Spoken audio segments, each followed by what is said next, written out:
the title of my presentation literally this morning. It was going to be called Libraries, Literacy, Learning Styles, and a Love for Learning. But something hit me this morning, and I decided to rename my presentation Sankofa 365, Why History and Culture Matters. And so as we are here to campaign for culturally relevant curriculum and learn more about culturally relevant curriculum and instruction, it's important, and I'm going to encourage you all to consider the connection between culture and history. All right, there's a really important connection. And so part of what I'm going to do today as I talk about why culture and history matters, I'm going to drop some jewels and share with you all some historical and cultural information that should be a part of every single curriculum in the world, not just the United States, but in the world, okay? So give me...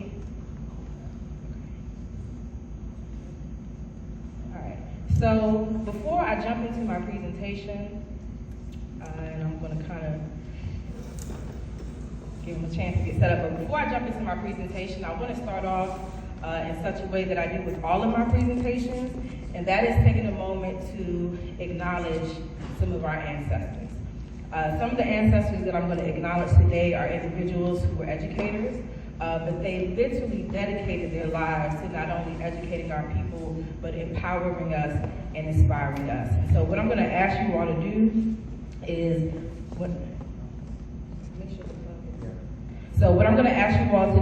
when I call on the names of these ancestors, the picture will come up, and I'm going to prompt you and ask you to say Ashe, all right? And that is our way of acknowledging the life and legacy of our ancestors. And does anybody know what the word Ashe means?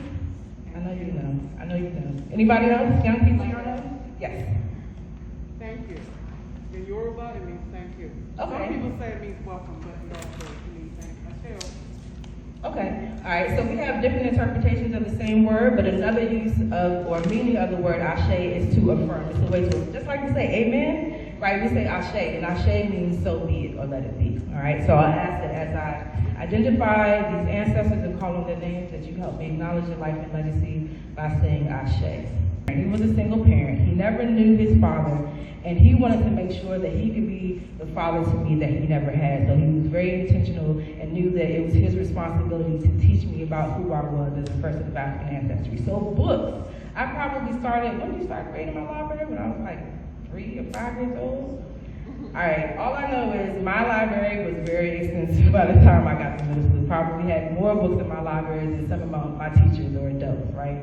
So these are just 2 of my favorite books. Honey, I Love, which is actually a poetry book. You all may know the author of that book, Eloise Greenfield, who lived in DC for a number of years, and Why Mosquitoes Buzz in People's Ears. So every night when I was young, my father either read me a book or told me stories. So he was being very intentional about introducing me to reading, helping me develop a love for learning and reading as well. Next slide. All right. So when it comes to cultural relevancy, in my household, everything in my household reaffirmed who I was as a person of African ancestry. So all my baby dolls look just like me, right?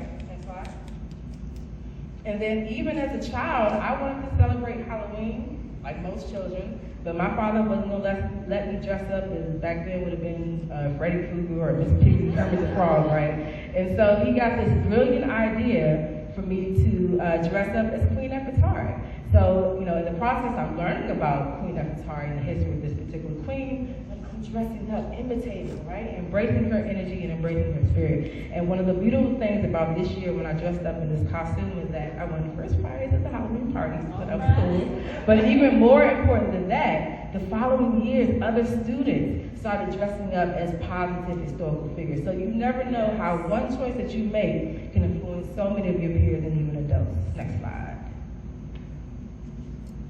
Right? Something else that my father did, and I encourage every parent who has the finances to do this, hit one more time, to expose your children to more than just books, more than just history and textbooks. Taking your children around the world if you can afford it. But one of the things my father did when I was 7 years old, I made my first trip to Africa. So you can see here in this picture, he's helping me to understand the images and the glyphs. Hit it again.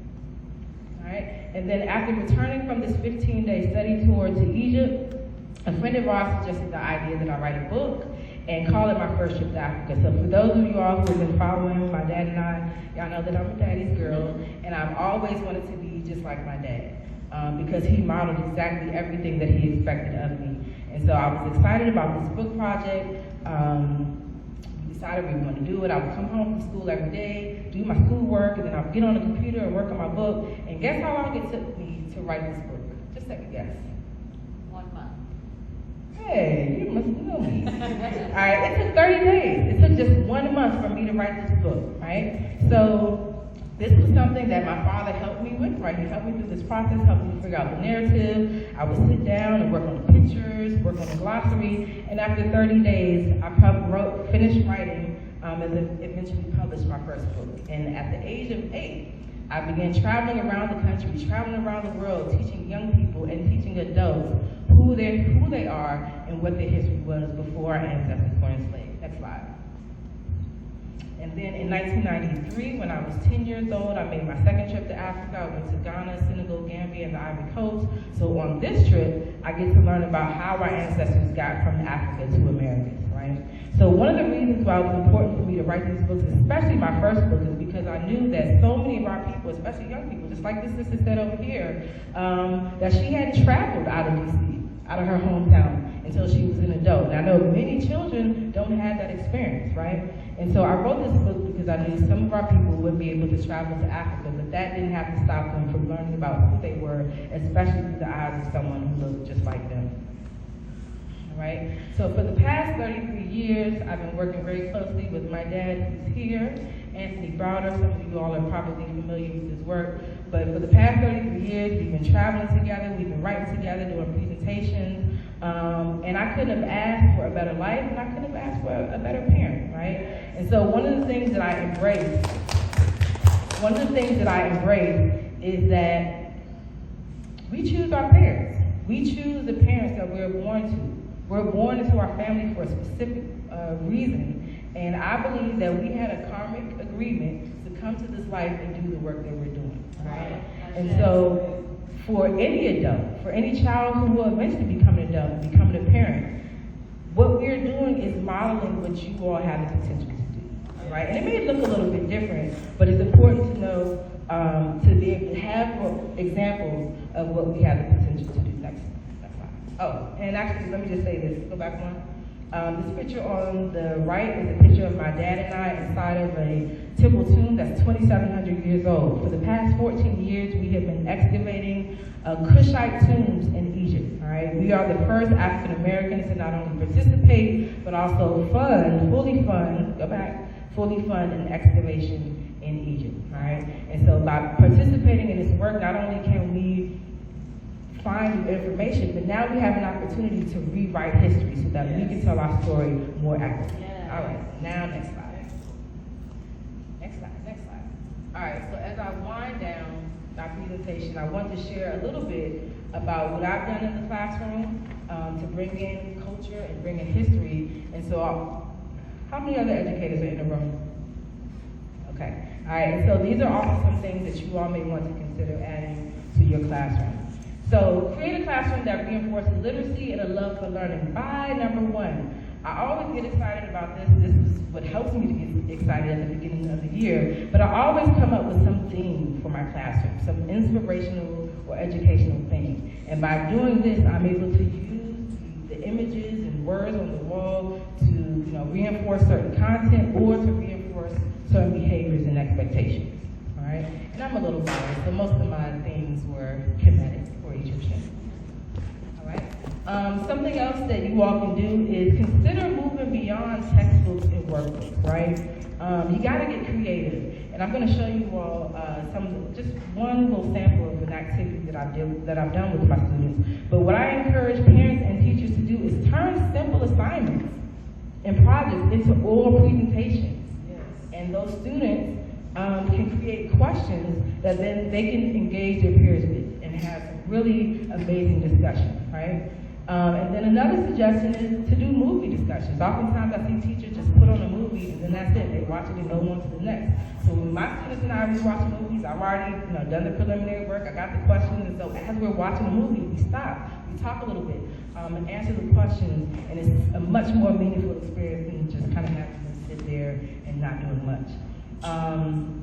Field trips. I hate it when we take kids on field trips, especially to the museum, and they're just like zombies, just walking through, or they're speeding through and not really absorbing any information. So make it a scavenger hunt, right? And again, it is going to require some homework, but you find things that they have to look for and do on this field trip, so they're not just going through the motions. And then the last thing, this is actually one of my favorite activities, Jehudi Seminar. Some of you all might know it by a different name, Socratic Seminar, right? But given it that cultural context, and this is one of my favorite activities because number one, I realized, and I put this little image up here, once I started stepping outside the box and created activities that were more student-led, I realized that these kids have a lot to say. Yes. They have so much to say, but they don't have safe spaces for them to have these discussions, right? And so I want to share with you all in just a moment a quick clip. These are some of my 12th grade students. This was actually my last year of teaching. And so we were talking, this was a government class, and we were talking about voting. So even though it highlights just one student, you get to see how passionate they were and just the type of conversations that they had. Because these are not the conversations they would just have with their friends on the phone or sitting outside, right? So let's check it out. I so disagree with Rocky because black people's vote does matter because at the end of the day, when it was the little vote between Hillary Clinton and Donald Trump, that little situation, it doesn't matter. He won because at the end of the day, who was going out and voted and stuff. So that's not true. That's not true. Some people said they're not going to even go and do stuff. You saw what you said. I'm not going to keep going back to this. Some people put dumb stuff on the ballot and stuff and put stuff in there. People are playing. People are going out and actually people other because they didn't vote for the nominee. So it really, at that point, that's what I don't agree about. I think our vote still matters. Because we all have a voice. Right? Yes. And so what I've come to realize is that these type of conversations, as I mentioned earlier, young people aren't having these conversations just naturally. We have to be able to create the environment where they feel comfortable engaging in these types of discussions. Also, during my last year of teaching, I also taught a DC history class. And so I incorporated my dad's book, Egypt on the Potomac, A Guide to Decoding Egyptian Architecture and Symbolism of Washington, D.C. And this book is actually based off of a field trip. We take you around Washington, D.C., and we show you how the founding fathers incorporated Kemetic history, culture, symbolism, and architecture into designing your city, Washington, D.C. So you get to learn some information and see it firsthand for yourself. So while we were reading this book, I remember we hadn't quite finished it, but during one of our discussions, one of my students, actually the young man that's right there in the blue with the Hustler sweatshirt on, he interrupted me in the middle of our discussion and said, "Ms. Browder, I don't mean to get us off track, but why are we just now learning about this information?" And other students started chiming in, "Yeah, Ms. Browder, why we just," and they were getting real hype. And I could visibly see the anger and emotion going through them. And so we kind of stopped, paused the discussion, and I allowed students to just kind of voice their concerns. And so I told them, well, you all should have been learning this information in elementary school, right, in middle school. But I don't know if you ever come across another adult or educator who will teach you this information. And it is my responsibility. I feel obligated to share this information with you. And unfortunately, because I didn't have you earlier in your teaching career, this is why you're just now learning. All right. So I think they were pretty pleased with that response. So we continued the discussion, and after we finished the book and the assignment, then we went on an Egypt on the Potomac field trip, which my amazing father led for the students. So it was really good for them to learn about this information and then be able to move around the city and see it for themselves. All right, next slide. Hit it twice. All right. And so the last thing I want to talk about classroom environment is how to make it culturally relevant. There's so many things that we can do, but these are 3 simple things that we all can do. And I even encourage you all to incorporate some aspects of this in your home for those who are not teachers. So one thing that you can do is use creative classroom setups. So in most classrooms, you just have the rows of desks. Well, at least once or twice a week, I always set up my classroom in a different manner. So as soon as the kids come in, "Oh, Ms. Ryder, what are we doing today?" Like they're curious to know what we're doing. And then it got to some point where they kind of caught on and they were able to figure out or predict the activity. But it was cool because literally just the way the tables and chairs were set up, that was enough to get them excited about what they were preparing to learn. So whether it's a half circle, whether it's a full circle, just being creative about your classroom setup. Number 2, this is something that we can do at home and in school using call and response. That's definitely an African tradition. Y'all remember songs and they say, when I say hey, you say oh, hey, hey. All right, so call and response. So one call and response that I use in my classroom is I go, I may. That's a key Swahili word. I go means are you listening or may I have your attention? And so as an adult, you can say that, and then the students will respond by saying I may, which means I am listening or you have my attention. So let's try it out. I go, Amen. I go, Amen. All right, and so then that's better, so much better, especially as a teacher. Hey, y'all be quiet. I'm trying to get your attention, right? So something simple that we could do. The last, number 3, is introducing African symbols and concepts. Next slide, that's hot test. All right. This was a concept that I introduced and implemented in my classroom. Raise your hand if you've heard of this concept before. All right, it is a concept that means I am because we are. I am because we are. We are because I am. I exist because you affirm my humanity.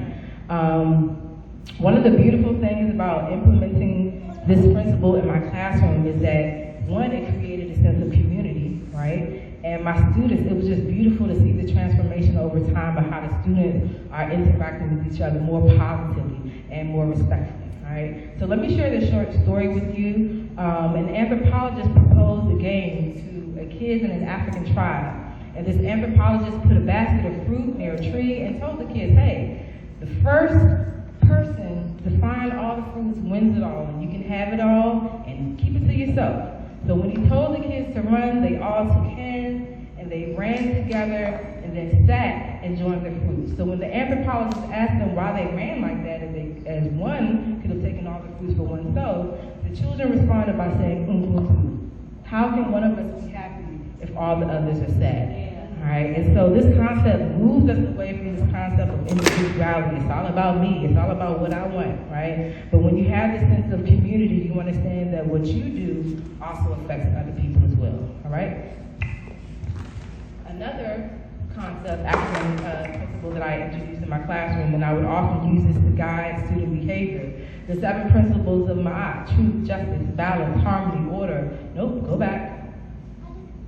Oh, you did? I apologize. Can you go back for me? Thank you.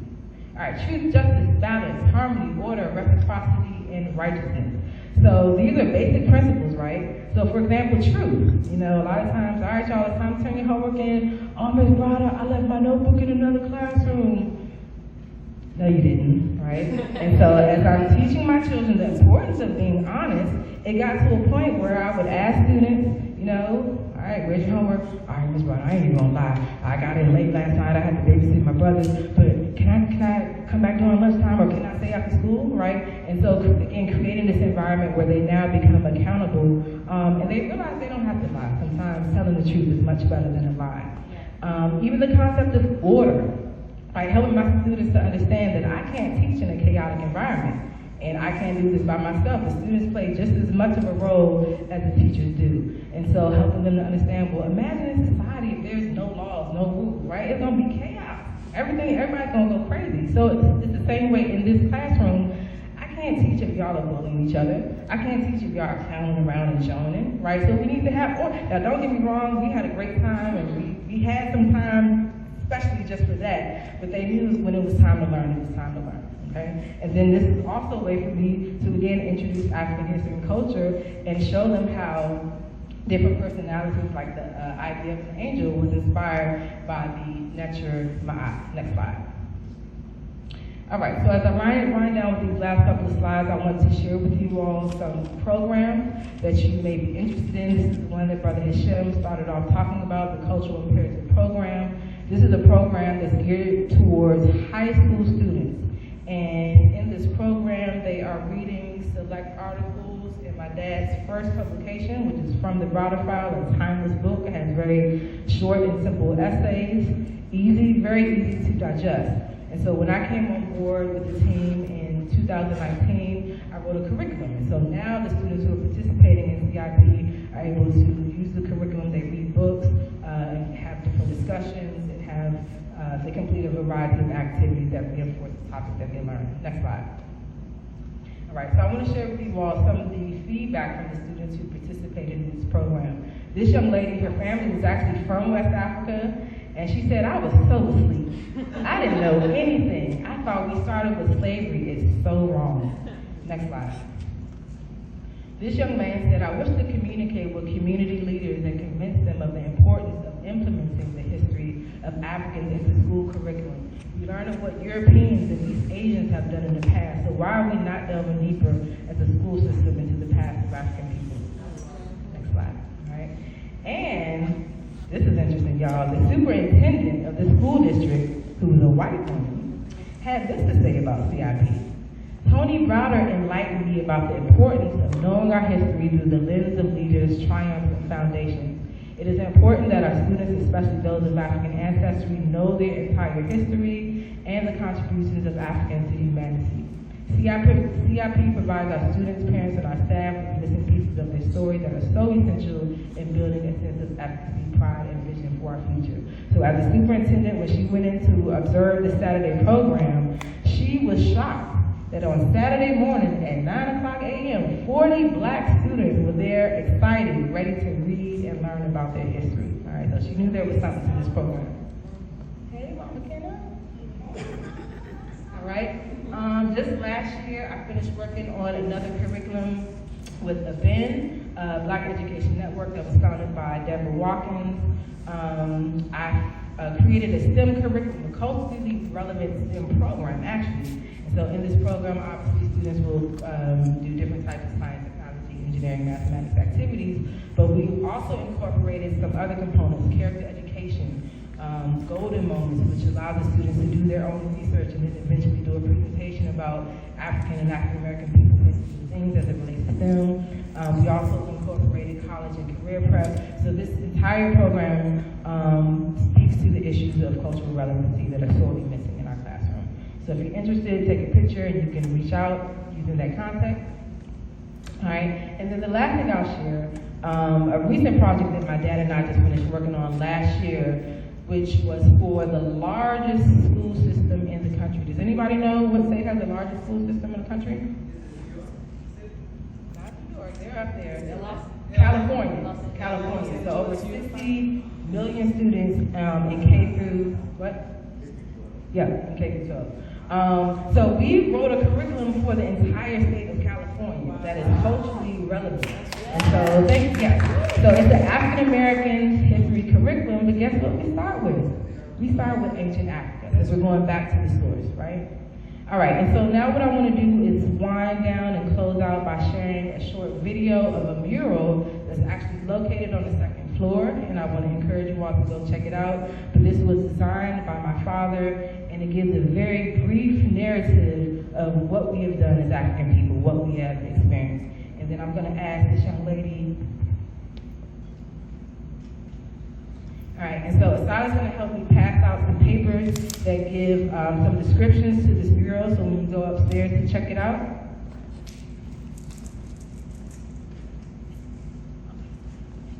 All right, and so this handout will help you just get a better understanding of what you'll see on the screen, but also when you go upstairs and look at the exhibit, you can use that to interpret. All right, so we'll play the short video. In the beginning, our ancestors knew not. They studied. For 4,000 years, they learned all there was to know, and they taught others. For 1,000 years, they spread their wisdom from the Nile to the Niger. Then came the Ma'afa, the great disaster. Enslavers made it illegal for Africans to read and write. They were forced to forget all they had learned and taught.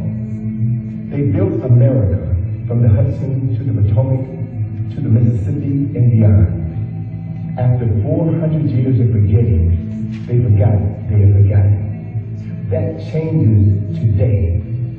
I will remember for them. I will read for them. I will write for them. I will speak certain they're never forgotten again. For I am the vessel through which my ancestors lived, breathed, and do their best work.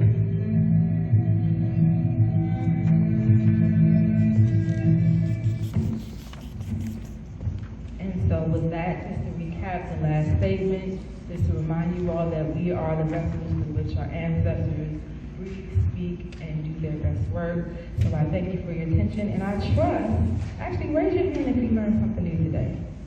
All right, good. So I hope it was a little bit of information that will inspire you to learn more and just dig a little bit deeper to learn about who you are and the truth about Africa.